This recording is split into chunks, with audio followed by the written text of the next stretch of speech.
Hey you guys, welcome back to my channel. Today we're going to be reacting to Kamala Harris sitting down with Club Shay Shay interview and see what she's talking about. She's basically talking about the country, Donald Trump and all the things that's going on to see what's going to happen. But I'm hoping that she actually do become vice president because the country needs somebody that's going to run it the right way. Anyway, thank you for subscribing to my channel. Don't forget to go ahead and hit that subscribe button and hit that like button.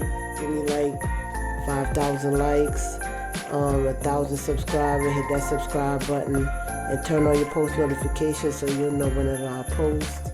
Let's get into the video. American senator. She's the first woman, first black Asian American to be elected vice president. She set the record for the most tie-breaking votes cast by a vice president. She's the first black woman, Asian American in U.S. history to win the presidential nomination of a major party.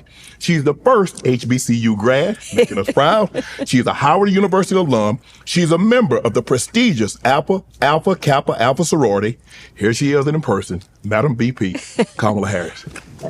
Madam VP, how you doing? Thank you very well, Shannon. How you doing? It is an extreme honor, privilege, and a pleasure to have you on Club Shay Shay. CJ, who's the producer here, when we started this journey, Madam VP, 4 years ago, celebrities, athletes, entertainers, influencers. Yeah. VPs and presidential hopefuls were on the bingo card. You're here, so I want to thank you very much. I thank you. When we have guests come on, Madam VP, we like to toast. And what I read on this card, you don't deserve this, you earned this. Being the first in so many areas. And you make us proud. I just want you to know you make us proud for what you've been able to accomplish.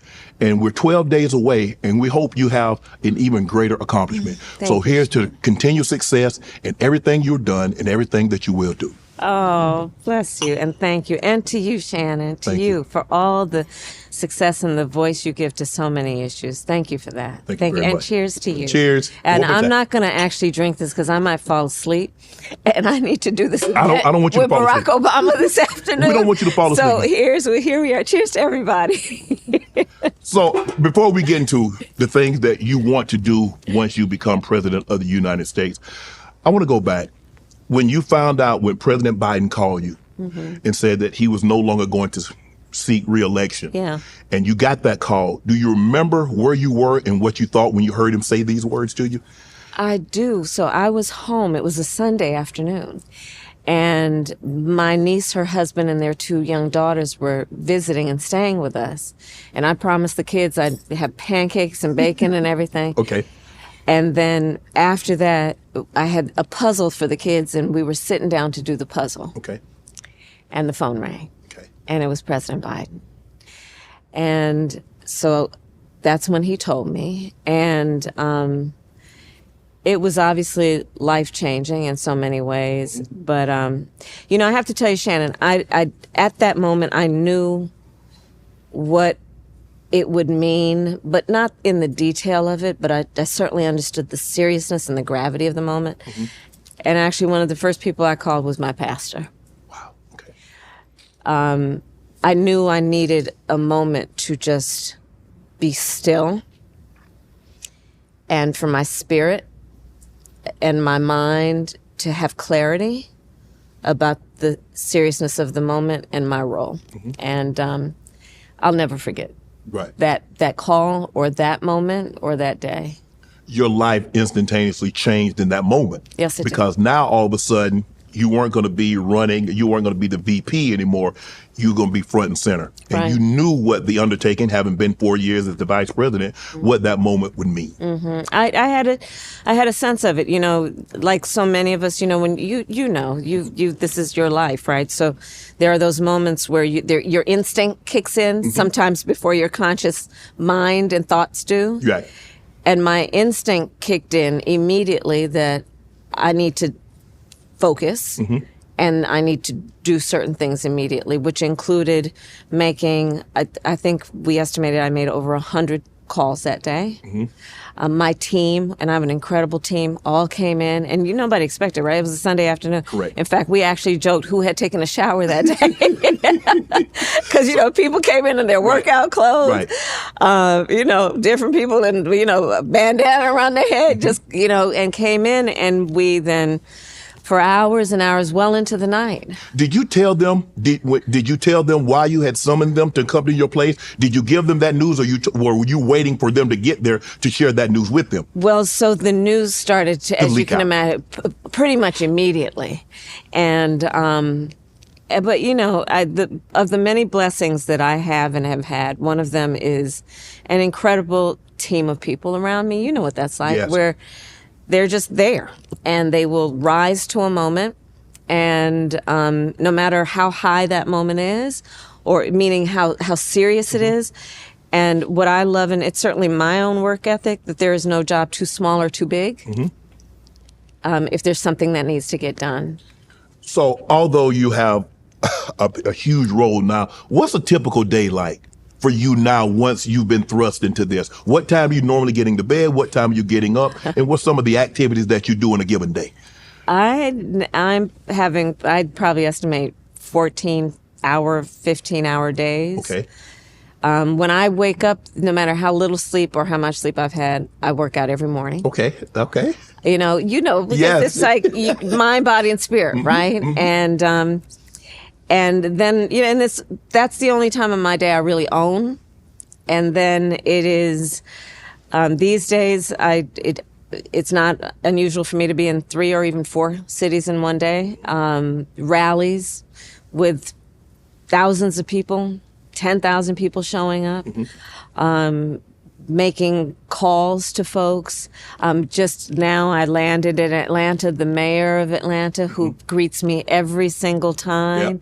Yep. So I'll talk with elected leaders who are supportive about, so for example, here in Atlanta, what do we need to do to make sure that we're giving folks the resources to knock on doors and remind folks of the power of their voice?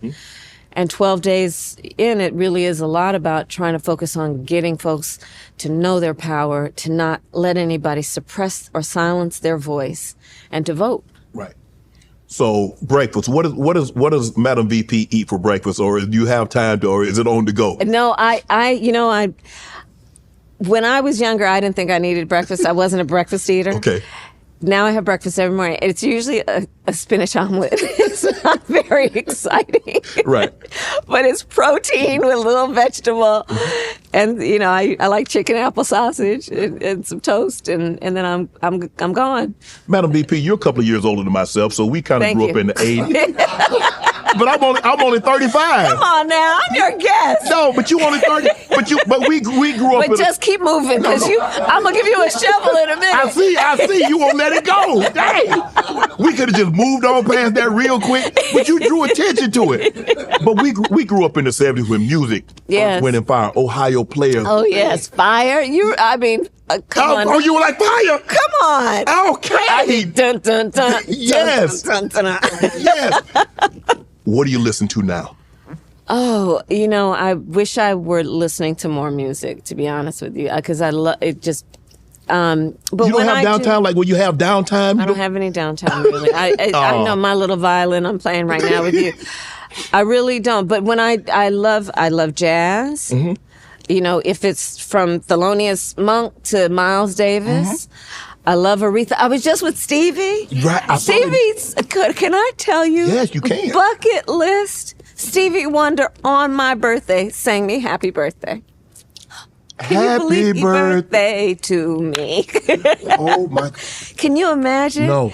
I was literally, it was surreal. A bucket list moment Right. when Stevie Wonder himself sings you happy birthday? As an 18-year-old, Yeah. could you imagine Never. your life would have been like this? Never. This many years Never. later? And let me tell you, my mother she had every Stevie and every Aretha Franklin record, every album, like literally every one of them. So Songs in the Key of Life, like all those Stevie songs that were about everything from the movement to optimism. I would have never, at 18, thought that he'd be singing me happy birthday. Ever. Never. Never. That's the least. I mean, but obviously everybody knows who Stevie is. He was a child prodigy, 13 years old, and he was doing great things. But to see, Madam VP, what you've been able to do, you've had so many firsts. The first woman attorney general, African American, Asian American descent. You was the DA of San Francisco. You were the first Indian American U.S. senator. And second black woman ever in the history of the United States Senate elected. Second in the history of the United States Senate. Have you had an opportunity to sit back and reflect and it's like, wow, but work is not yet done? That's more where I am. The work is not done. The work is not yet done. There's so much to do. I mean, to your point, being in the Senate, there is a weight of responsibility that I know we all feel, right? When we have been blessed with an experience that allows us to be a role model. Great. And to hopefully inspire people and to remind them of what's important or point out the things that need to be addressed. So, for example, as only the second black woman elected to the United States Senate, I took on a real role of leadership around black maternal mortality, which affects black women and affects their spouses, their husbands, their families, their children. And I feel a sense of responsibility and a very strong duty to make sure that I use my voice and in a way that is about lifting up people who have not always been in the room. If you could speak to your 18-year-old self, what would you tell her? If I could speak to my 18-year-old self, I would probably tell her, continue to keep your friends. You know, my best friend from kindergarten is still one of my best friends. What? Yes. Y'all made it to the first grade as best friends? Yes. In fact, she's been out knocking on doors in North Carolina just this last week for me. Wow. I would say, you know, hold on to that, which is your friends are so important. Your family is so important. I would probably encourage myself at 18 to remember that you have a lot of people who are supporting you, even if they don't know you. You know, that's what I mentor a lot of people, Shannon. So this is what I'm really reflecting on, which is what I tell the young people I mentor, including to know that even when you are in that room and you're the only one who looks like you or who has had your life experience, to know you are not alone in that room and that you must therefore walk in that room, chin up, shoulders back, knowing we're all there applauding you. When I mentor young women and men, I remind them that you are often going to be told, well, it's not your time, not your turn, you're too young, nobody like you has done this before. And I tell them, you know, don't you ever listen to that. I like to say, I eat no for breakfast. I don't hear no. You ask me what I eat for breakfast? I eat no for breakfast. I don't hear it. Right. And that's part of what are my life lessons that I try to share with young people to remind them that you cannot ever be burdened by other people's limited ability to understand who you are. Like, don't let their limited ability burden you about your own ability, you know? Madam VP, you were raised by a single mom. What did that experience tell you about your mom, and what did it tell you about you? Well, it told me that one of the things that is precious is to build community and family. Okay. Like my mother, she understood that there is a community that she wanted her children to be raised in. And she was very intentional and purposeful about that. And so I always say to people, even when I took the stage as the nominee for the Democratic nomination, that, you know, there is the family that you have by birth, and there is also the family you have by love. And they're equally family, right? And I learned that from my mother. So my mother, I had all these aunties and uncles. My Uncle Sherman, who was one of the first black men to graduate from Berkeley School of Law, who, when we were young girls, sat us down and taught us how to play chess. Because Uncle Sherman said, you need to understand how the chessboard works, because that's the way the world works. There are going to be different players with different moves, and you need to see the whole board. My mother raised us around, like my Auntie Chris, who went to Howard in the 50s and pledged Alpha Kappa Alpha. And she was one of my incredible role models growing up. And that was one of the big reasons I wanted to go to Howard University and pledge Alpha Kappa Alpha. Those are some of the lessons that I've learned from my mother. And I try to also share with people, right? Which is the beauty of community. And it's the way I am, right? Which is, you know, the children in my life, whether they be my own or, you know, my godchildren or whomever, right? That it's a collective responsibility that we have. Did you know you were different? I mean, were there a lot of people in the community that looked like you and like your mom? Or did your mom tell you were different? Well, my mother taught us to, and everyone in my growing up, you know, they would tell all of us kids that we were special. Okay. I don't think we were particularly special. Right. But they told us we were, and we believed them. Yes. We believed them. I think that's such an important part of what we can all do for the children and the children in our lives. And, you know, but my mother raised 2 black girls to be proud black women. Back to music, one of the soundtracks from my childhood was, you know, You Are Young, Gifted, and Black. You know? And that's what it was. I'll get the phone number later. And we're back, America. Your moderators, they got a hankering for Call of Duty. They're off playing Black Ops 6. Scrap this shit. What is democracy without feedback? And without some freebies. Here comes the free t-shirts. Woo! 3-pointer. You lost your mom to cancer. Yeah. You were very close to your mom because you was a single parent, and that was pretty much what you had, although you had a community to help raise you. Yes. How did you cope with that loss? Grief is difficult. It's difficult. You know, there are 2 sides to the coin about when you have relationships in your life that touch you deeply, and then to lose that person, it leaves a big void, right? That's the 2 sides. And I think that part of what I was just talking about this, but the big part about grief is, especially if you lose somebody to a sickness, to an illness, I think it's really important that you try to remember them as they lived and not as they died. Right.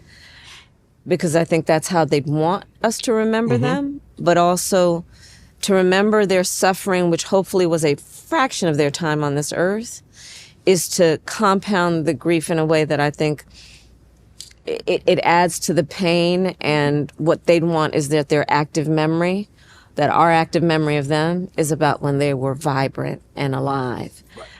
So let's get into things that will change what will happen if you were to become president, say in the next 12 to 13 days. Polls suggest that voters trust President Trump, former President Trump, more on the economy. What can you tell the voters, our viewing audience, our listening audience, that if you were to become president, while Madam VP Kamala Harris will be much better on the economy than what President Trump was? Well, so I'm really glad you brought that up, Shannon. So first of all, let's clear up certain myths. Okay. You know those checks that went out? Yes. Those stimmies? Right. Right. Stimulus check. Yeah, I know. Well, right. Yes. Yes. We got to be for stimulus, but they call them stimmies. Okay.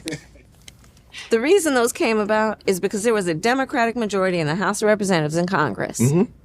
People like Maxine Waters, people like Hakeem Jeffries, right? Yes.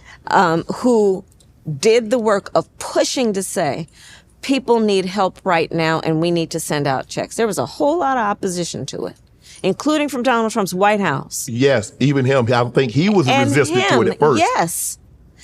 That's why those checks, remember, Congress holds the purse. Yes.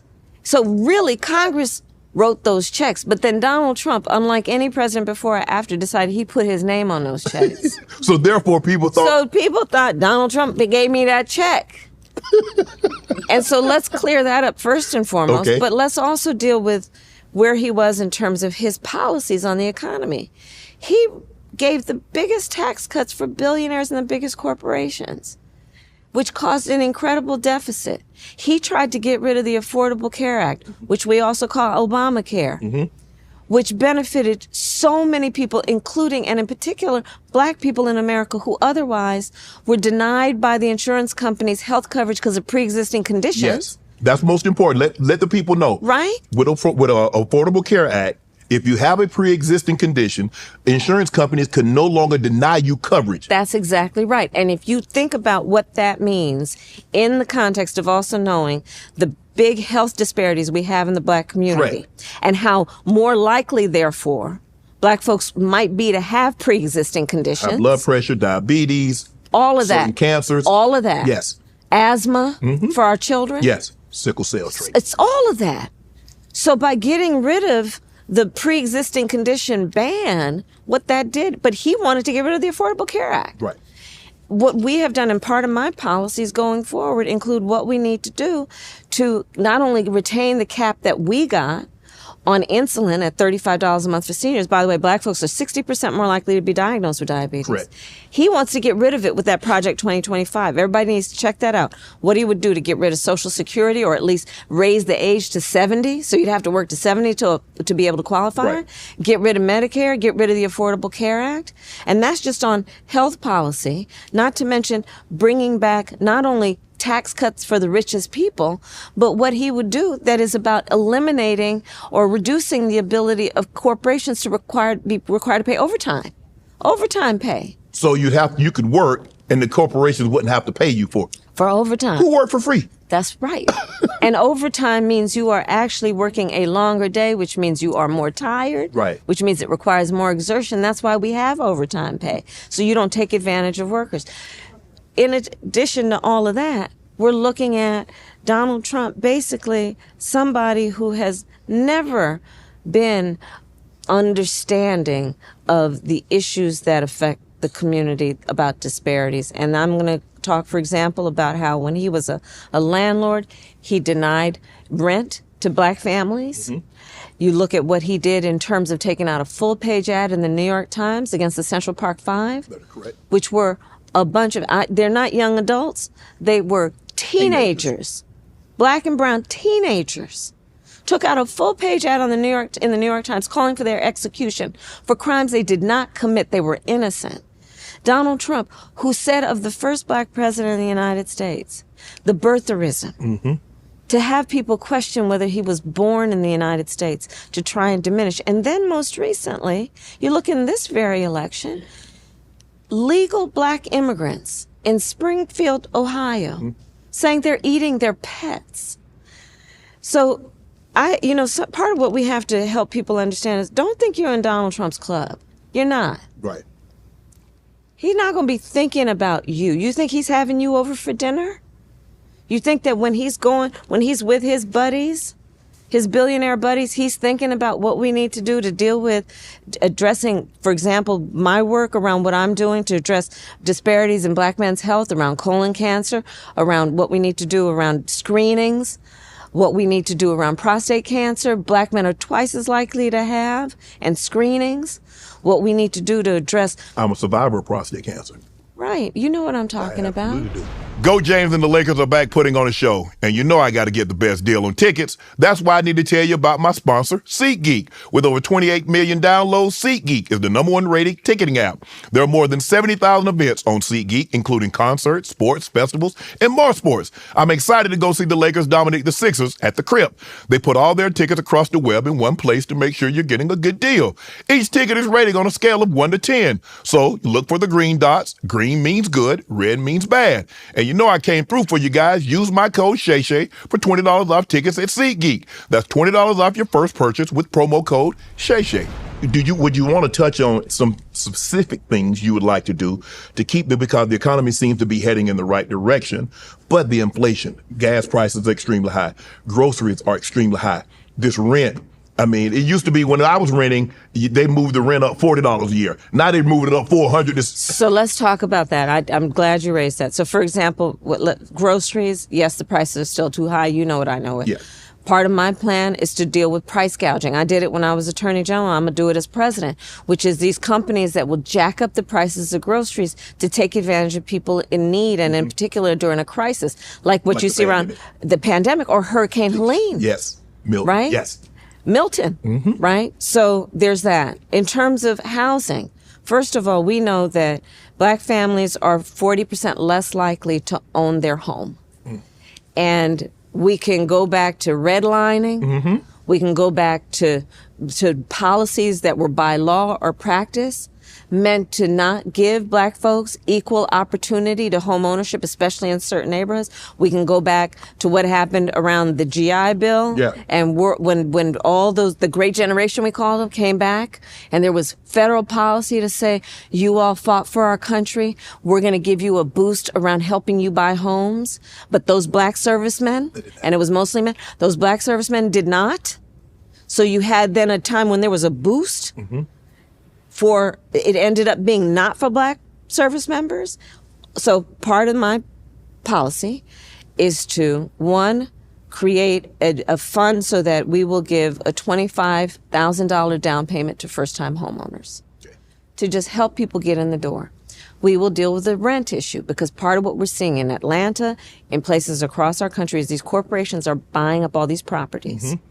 Which means then that they don't have to deal with competition between the properties, and they're jacking up rent costs.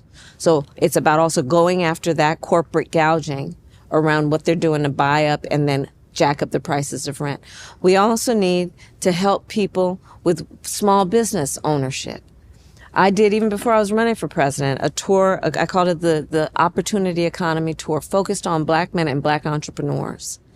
What we know is, unlike Donald Trump, who got $400 million handed to him practically on a silver platter. And by the way, Shannon filed for bankruptcy 6 times. Everybody wants to say he's a great businessman. Take a look at his record.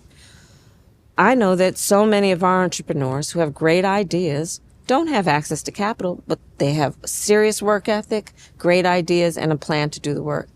So part of my plan is to increase access to capital, including giving $20,000 forgivable loans for startup capital for people to buy the equipment. Right.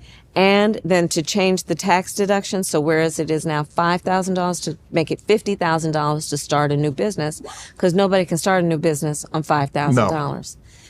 And the direct benefit, when we're looking at black entrepreneurs, is profound. And all it is about saying this: Americans in general, regardless of their race or gender, we have ambition, we have aspirations, we have dreams, but not everyone has access to the opportunity to let some actually accomplish that. I want to increase access to opportunity. Listen, unfortunately, I've gone viral a few times, but I've never gone viral for GLP-1s for weight loss. So you probably heard about the once weekly shot that can help you lose an average of 20% of your weight in a year when combined with diet and exercise. But you also may have heard that out-of-pocket costs can be huge, and figuring out insurance coverage is wild. Now Ro is making it easier to see if you're covered for GLP-1s to help you get the best price out there. Want to hear my favorite part? They'll check for free. Yep, it won't cost you a dime to find out if your insurance will cover GLP-1s. 100,000 members and counting have trusted Ro to check their coverage and get the meds at the best price possible, depending on their insurance plan. Just submit your insurance card, and Ro will create a personal insurance coverage report so you can understand your options. Go to ro.co/Shannon for your free insurance coverage report. That's ro.co/Shannon. Start losing weight sooner with GLP-1s through Ro. Madam VP, if you were to become president, what measures would you put in place to make sure Social Security benefits continue? Because there are reports that it could possibly be depleted by 2033. And there are estimated that 11,000 people turn at least 65 years of age every single day. Yeah. So what are you going to do to make sure, because that, people, disabilities, retirement, survivors with beneficiaries, what are you going to do to make sure that that continues? So, Shannon, to your point, there was an independent economic review of Donald Trump's plan, which shows that Social Security in the next 6 years would be insolvent under his plan, meaning that it would not be able to pay out what hardworking people who deserve dignity in their retirement deserve. And as you and I both know, there are a lot of our seniors who their only source of income is that Social Security check. That's correct. right? It's the only way they're going to pay the rent or have food on the table. So my plan is about doing what we need to do to put the resources back into Social Security, but also expanding it. Because here's part of the problem with Social Security is that for our aging seniors, if they are a couple, for example, and one of the spouses passes, that cuts their Social Security benefits almost in half.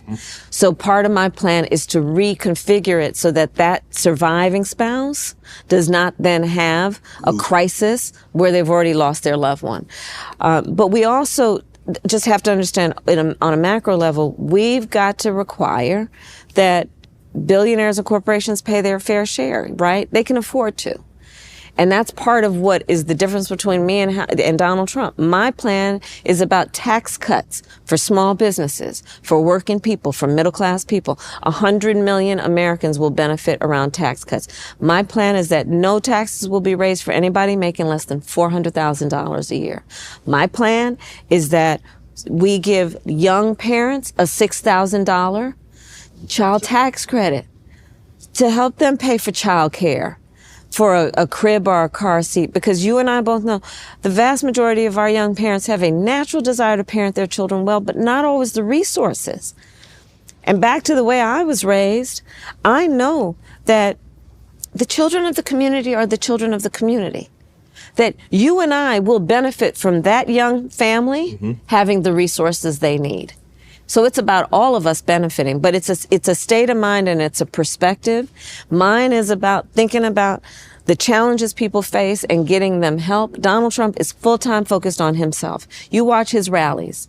He will spend full-time talking about, I was going to say Freddy Krueger, Hannibal Lecter. It might as well be Freddy Krueger. Hannibal Lecter. He'll spend full-time talking about his grievances, about what everyone has done to him.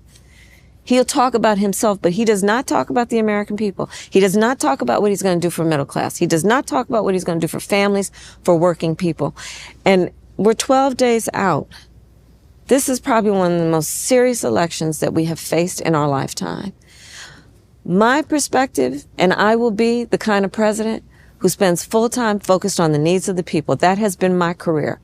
I have spent my whole career as a public servant trying to uplift the condition of other people, knowing what is possible and doing it with a sense of optimism. On January 20th, a new president is going into the White House. Period. A new president is going into the White House. Do you want to look at the Oval Office and see a Donald Trump who's going to be sitting there filling out his enemies list, spending full time figuring out retribution and revenge, or looking at the Oval Office and knowing you have a president in there who's creating a to-do list that's about what to do to help the American people? So raising minimum age of Social Security, that's not on the table for you? No. Look, people work hard all their lives. And they deserve to be able to retire with dignity. I'll tell you how I come at this. I come at it from a number of perspectives, including thinking about how I was raised in terms of how you take care of the elders, right? I think about it in terms of taking care of my mother when she was sick and dying from cancer. So one of my policies, for example, is to help Medicare pay for home health care for seniors. Why? Because look, I did it, and it means, trying to cook for an elder, to make something they feel like eating, right? To help them put on a sweater. And we have so many people who are in the sandwich generation. They're raising their young kids and taking care of their parents.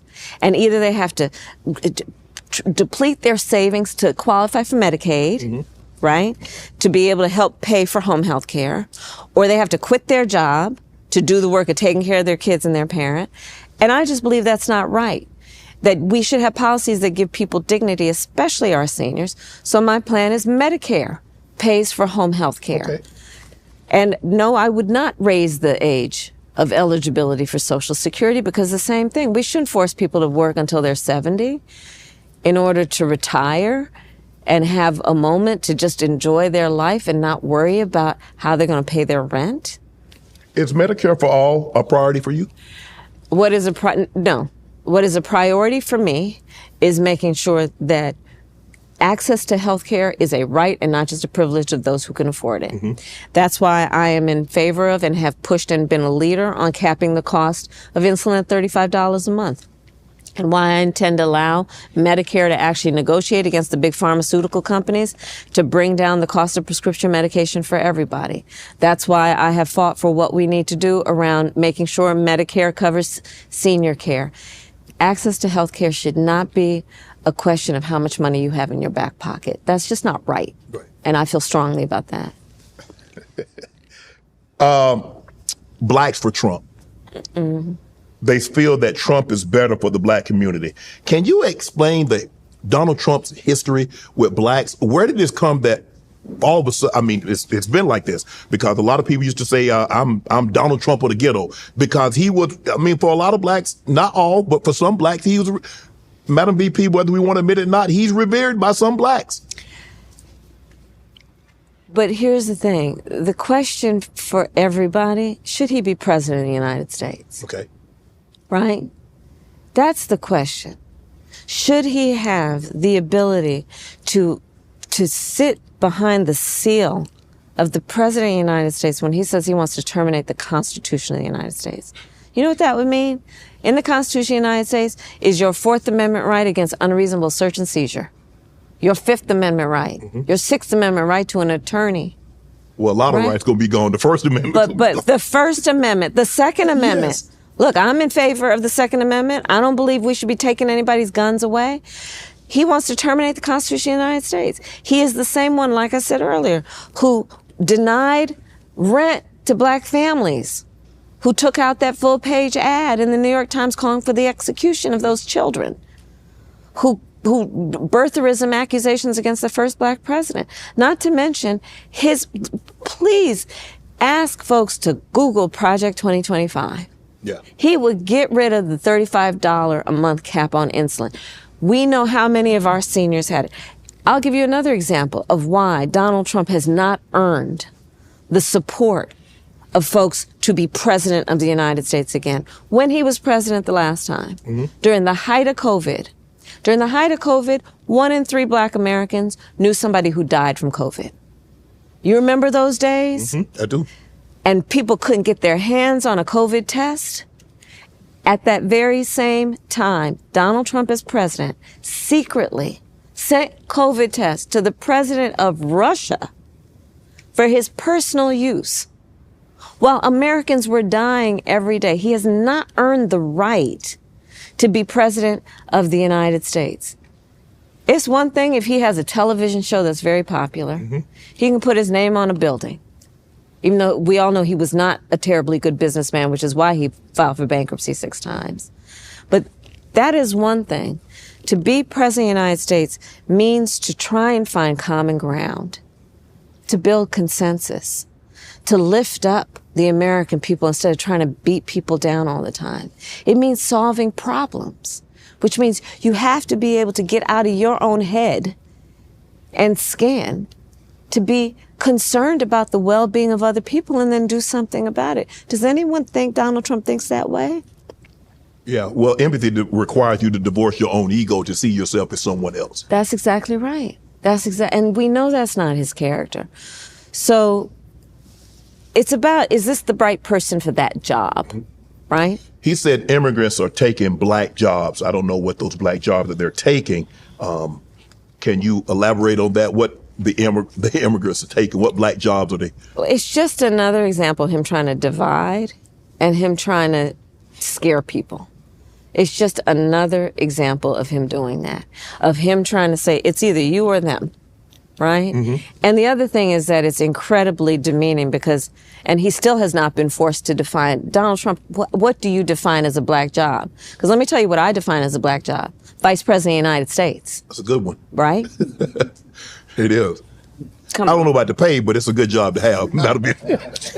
Well, you know, not everybody is Shannon Sharp. No, but you know what I wanted to ask? You've been in basically your adult life. You've been a public servant. Yes, I have. You've been AG. My whole adult life. You've been a DA. Yeah. You've been a senator. You've been VP. Is that what you envisioned? Is that what you always wanted to be, was a public servant? I've always wanted to serve. You know, I was raised, I mean, back to whether you are, however you are raised, in the community in which you are raised, including the church in which you are raised, I have always believed that it is an important pursuit to figure out how you can serve. And we can do it in different ways, right? I chose public service. You chose a different route, but it's about service. And I have always, I mean, I've only had one client my entire life, the people. And the reason I keep doing it is because I know the difference that I and we can make when we believe in what is possible and then work hard at it. And my pledge in this campaign to everyone, regardless of who you are, where you live, what you look like, I will be a president for all Americans.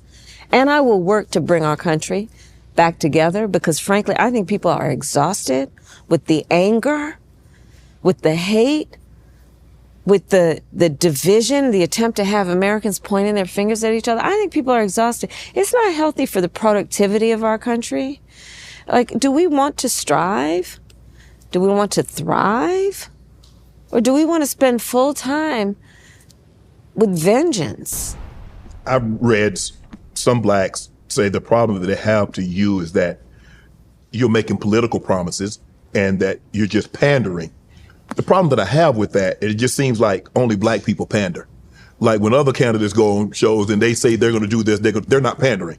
They're telling you, laying out their elaborate plan on what they're going to do. But it seems to you, when you promise that if I'm president, this is what I'm going to do in the first 90 days. This is what I'm going to do. My administration's going to do while I'm in office. You're pandering. How do you get through to those that says, look, this is what I'm going to do. If I'm elected president, these are the policies, and they will lead to meaningful and impactful change?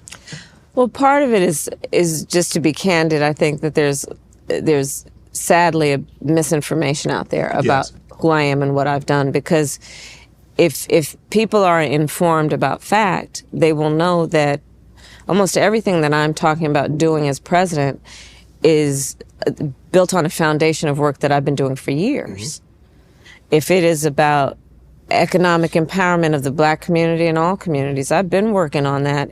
As vice president, I am responsible for billions of dollars from big banks and big corporations, including technology companies, getting into community banks to increase access to capital for minority-owned and other small businesses.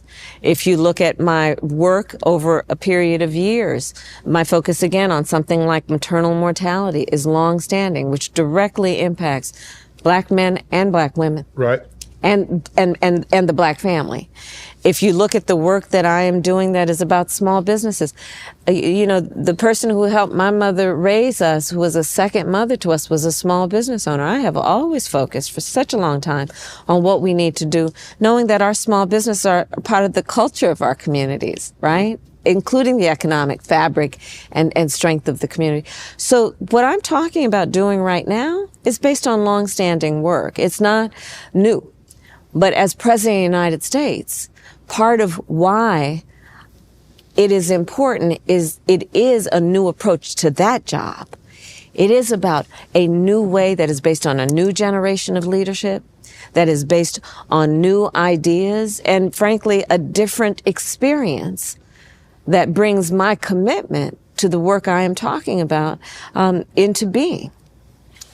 Can you give us a breakdown of how you will allow blacks and other minorities to access capital? Because you speak a lot about capital, and in order for people to become successful and have some wealth, is that they need to have access to that to get started. So that's in fact why I did, starting earlier this year, my economic opportunity tour, way before I was running for president, because I realized that so many of our entrepreneurs don't actually have that we need to do better in getting information to people about what's available to them.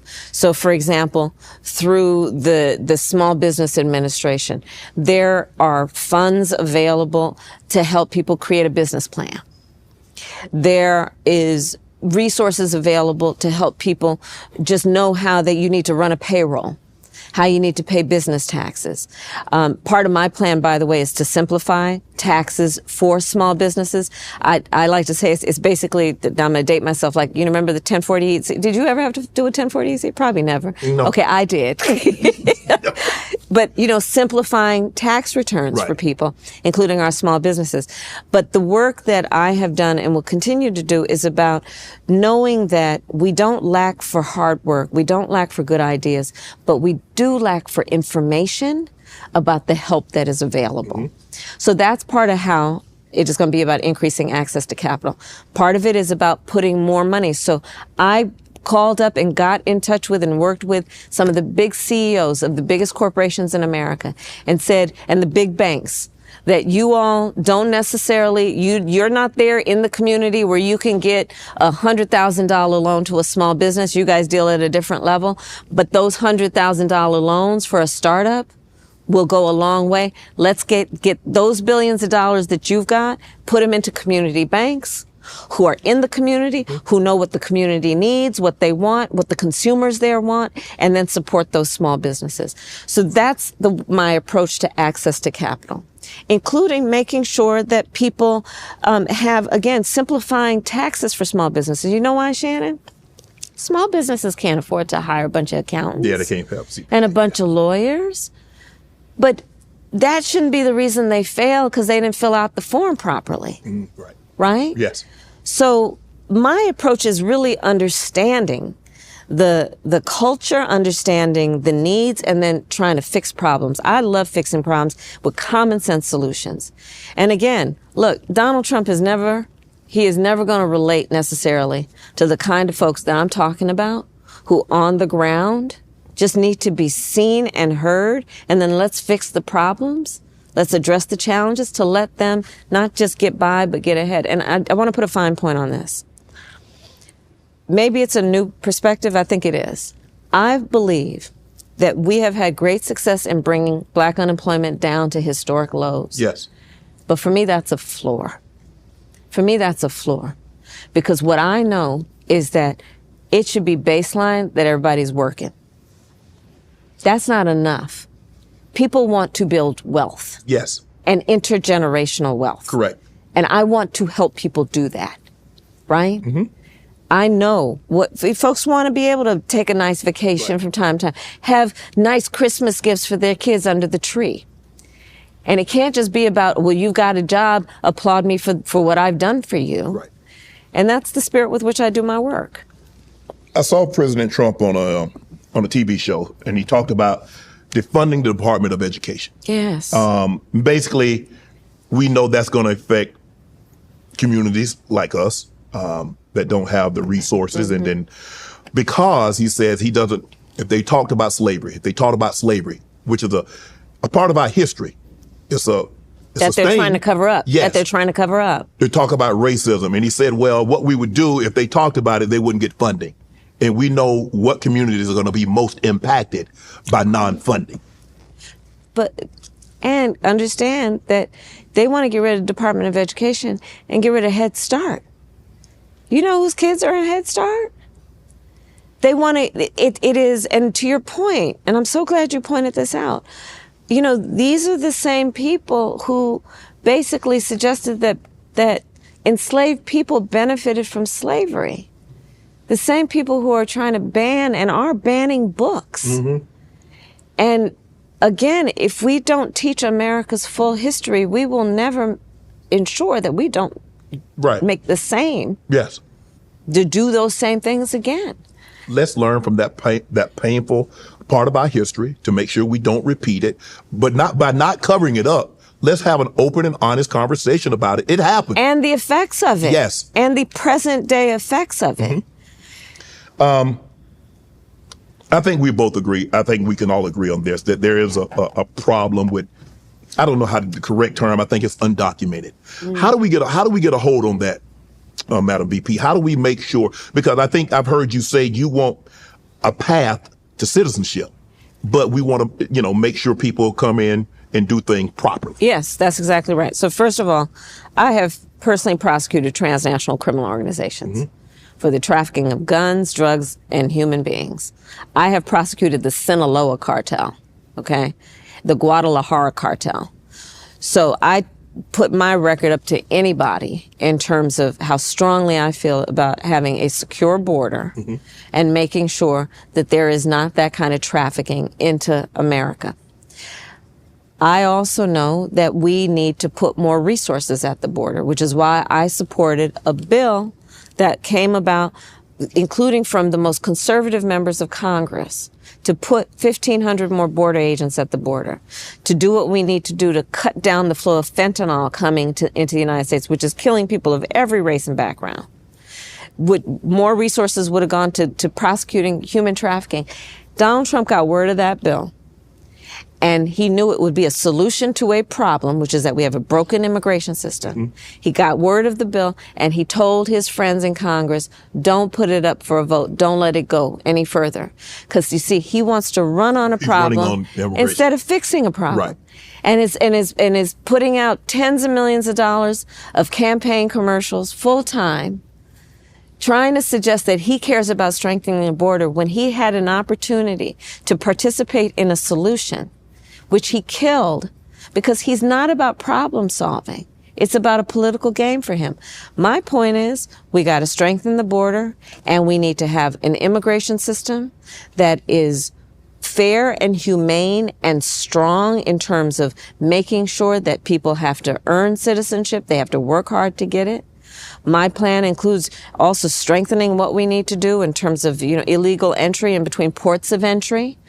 What we need to do to put more support for Border Patrol agents, put more technology at the border. But it includes also, I'm never going to talk about people from Haiti eating their pets. Right. And I think that we also know we don't want an immigration system that's about separating children from their parents. We can do it in a humane way.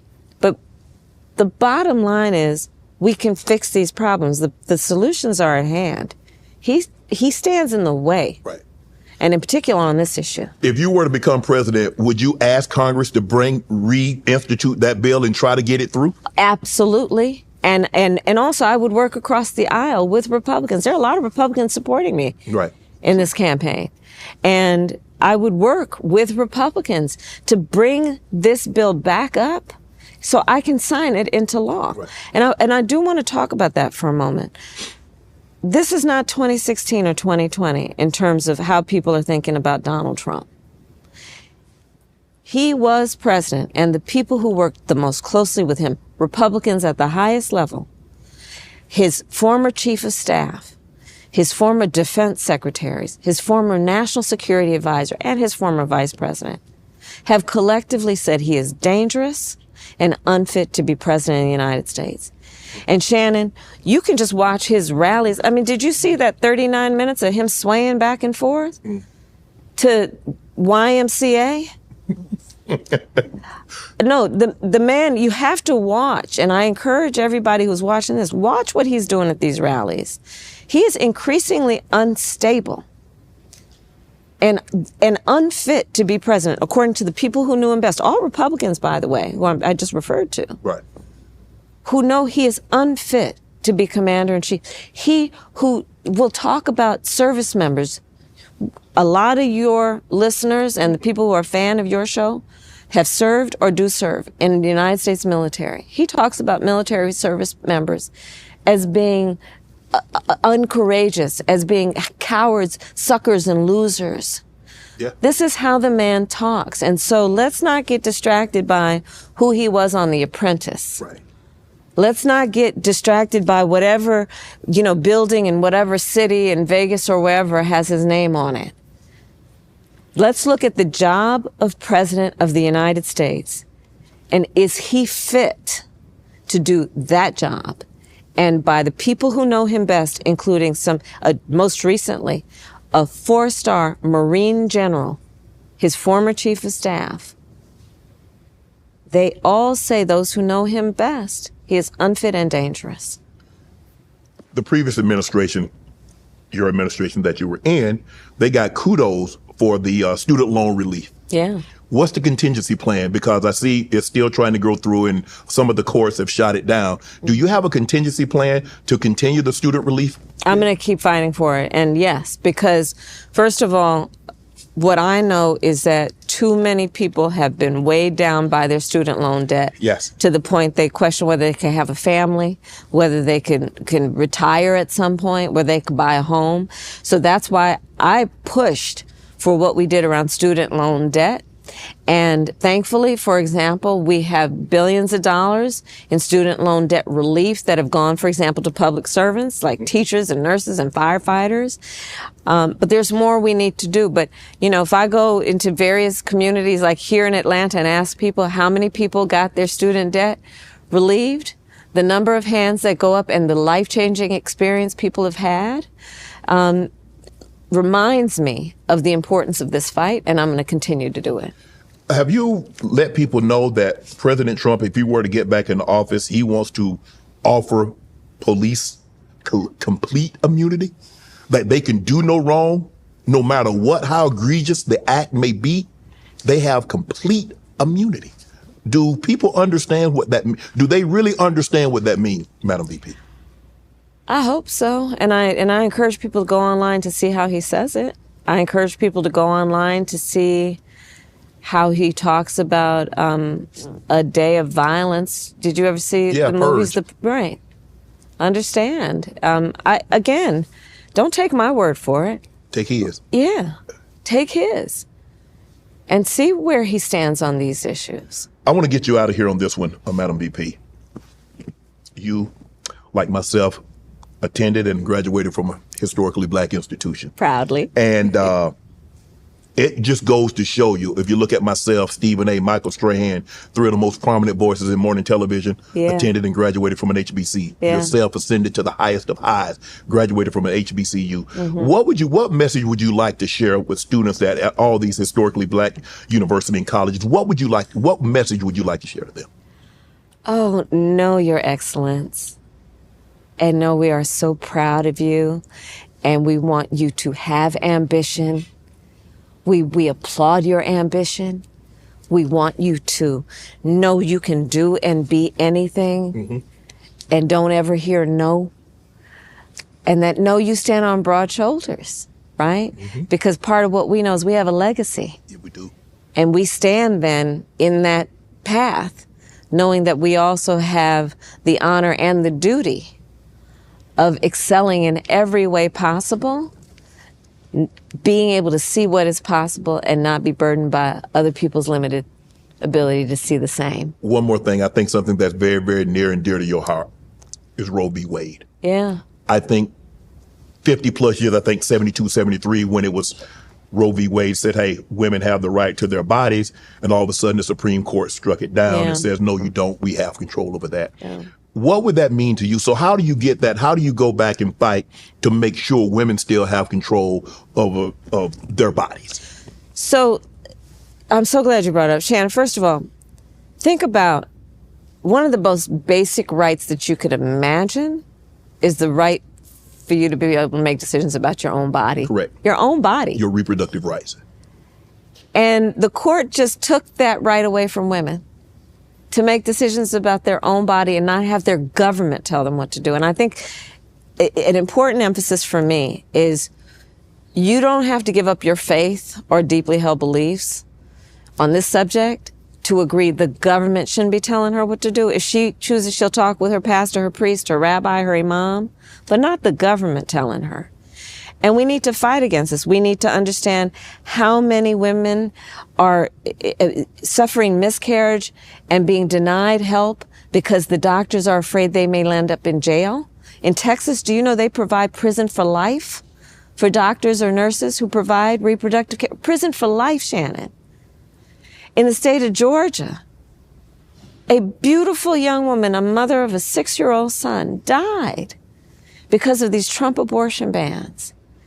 The majority of black women and the men who love them live in the South. Yes. Do you know in every state in the South except for Virginia, there is a Trump abortion ban? Yes, I do.